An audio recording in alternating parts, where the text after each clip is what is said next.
Meus irmãos, bom dia, a paz do Senhor, uma manhã abençoada para vocês. Eu quero deixar com vocês mais uma mensagem nessa manhã de domingo. E eu já peço que você curta esse vídeo, que você se inscreva no canal, compartilhe, comente. Eu vou ter como base aqui nessa manhã o texto que está lá em Jeremias, capítulo 32, no versículo 14, diz assim a palavra de Deus. Assim diz o Senhor dos Exércitos, o Deus de Israel: toma estas escrituras, este auto de compra, tanto a selada como a aberta, e coloca num vaso de barro, para que se possam conservar por muitos dias. Qual era a situação que Jeremias estava vivendo aqui? Era uma situação difícil, era um momento de dificuldade. Jerusalém estava cercada pela Babilônia, a derrota era uma simples questão de tempo, né? Uma derrota iminente da cidade de Jerusalém.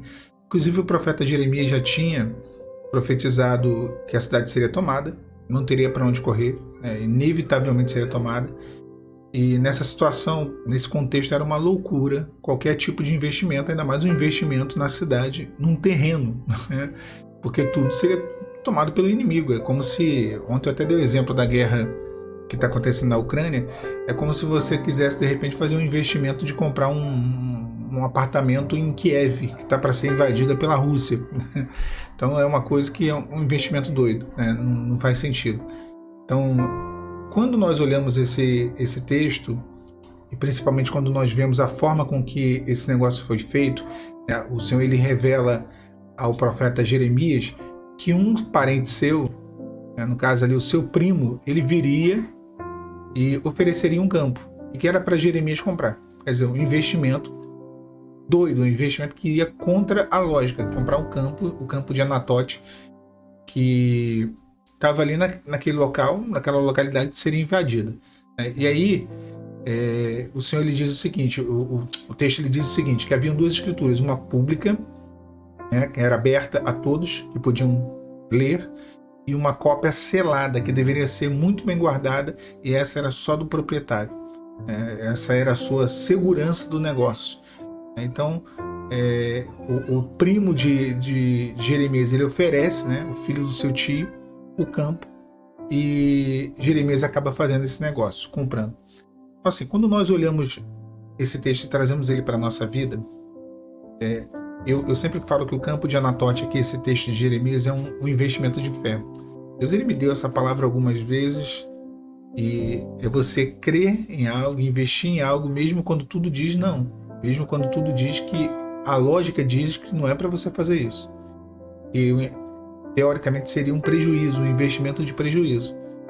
Investir tempo, investir orações, investir fé em algo que parece ser perdido. E isso era o campo de Anatote. Só que olha só que coisa interessante. Jeremias, ele nasceu em Anatote. Jeremias, Anatote tinha todo um simbolismo, né? Aquela região ali afetiva para Jeremias. Então, além de estar obedecendo ao Senhor, havia um sentimento, havia uma história. Ele estava investindo nisso, sobretudo na obediência àquilo que o Senhor lhe falou. É porque o Senhor deu uma orientação para ele: adquira o campo. O Senhor fez uma promessa.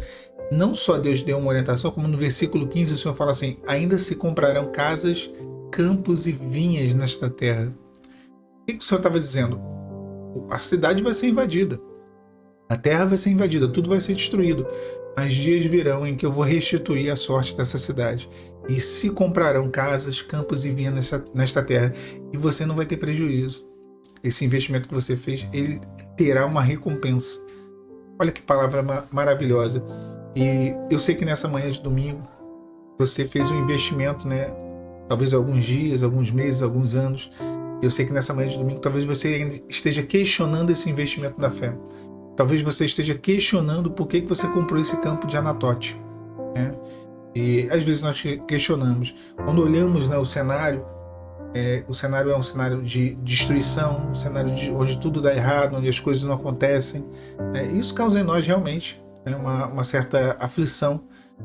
E, como eu falei, eram dois contratos feitos quando era comprado qualquer tipo de terreno. Um contrato aberto, público, e um contrato fechado. O contrato aberto é o nosso testemunho. Quando você iniciou essa jornada, e essa sua luta por uma promessa, né, por uma bênção de Deus para você, esse investimento da fé. A escritura aberta, né, eram duas escrituras, aberta e fechada. Aberta é o testemunho que damos para todos do nosso compromisso com Deus, nossa fidelidade mesmo no meio das lutas, na nossa vida no Senhor, mesmo com as coisas dando errado. E esse foi o testemunho que foi dado na escritura aberta, representando isso, o testemunho que foi dado por Jeremias. Ele obedeceu a orientação do Senhor e não teve vergonha, né, em testemunhar a sua opção. Talvez quem olhasse de fora falasse assim: Jeremias é doido, está gastando dinheiro com uma coisa que vai ser destruída, está investindo em algo que vai ser invadido. Quantos talvez olhem para você e pensam da mesma maneira sobre aquilo que você tem investido? Você está perdendo tempo acreditando nisso. Você não tem jeito, mas isso é um investimento doido, né? Essa é a escritura aberta, onde as pessoas não entendem, onde é dado publicidade àquilo que Deus está fazendo na nossa vida, aquilo que o Senhor nos orientou, e as pessoas não compreendem, mas nós compreendemos, né? E a escritura fechada, a escritura selada, é o nosso compromisso pessoal com Deus, é a nossa experiência que só nós e o Senhor conhecemos. Ninguém conhece, ninguém sabe. Essa é a escritura selada. É o proprietário da promessa que tem essa escritura, né? São experiências pessoais, é o nosso compromisso selado com o Pai. Ninguém sabe, né? Aí o Senhor fala assim: ó, ponde, né, um vaso de barro, coloca a escritura no vaso de barro. Era a melhor forma de se guardar documentos naquela época, né, para evitar que estragasse. Até recentemente aí foram encontradas as escrituras originais da Bíblia, que foram preservadas por séculos dentro de vasos de barro. Os rolos do Mar Morto mesmo, por exemplo, dentro de, né, rolos intactos de escrituras, textos inteiros, né, dentro de vasos de barro. Então, o melhor lugar para se guardar uma escritura, um documento tão importante naquela época, era dentro de vasos de barro. O melhor lugar para se guardar as promessas de Deus é dentro do nosso coração. Dentro do nosso coração. O salmista diz: escondi a tua palavra no meu coração, para eu não pecar contra ti. Meu irmão, minha irmã, o inimigo vai tentar roubar, vai tentar tirar, vai tentar zombar, fazer duvidar sobre a promessa por conta das circunstâncias e tudo que está acontecendo. Mas olha, existe um campo de Anatote na tua vida. Existe uma promessa, existe algo que você adquiriu, que você investiu, ainda que contra tudo e contra todos, ainda que contra a lógica e contra a razão.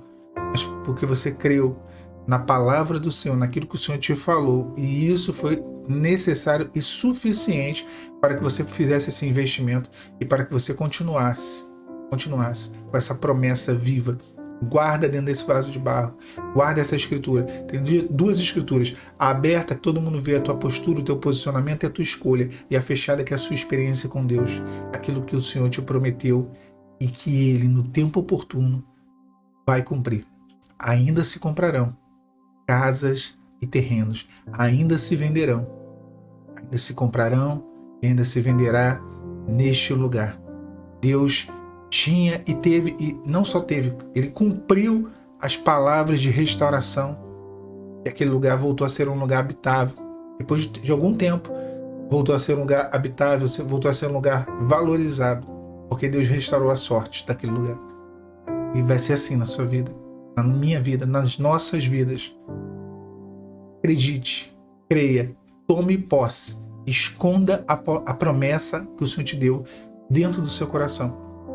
Deus te abençoe, meu irmão, e Deus te abençoe, minha irmã, nessa manhã de domingo e no decorrer desse dia. A paz do Senhor Jesus.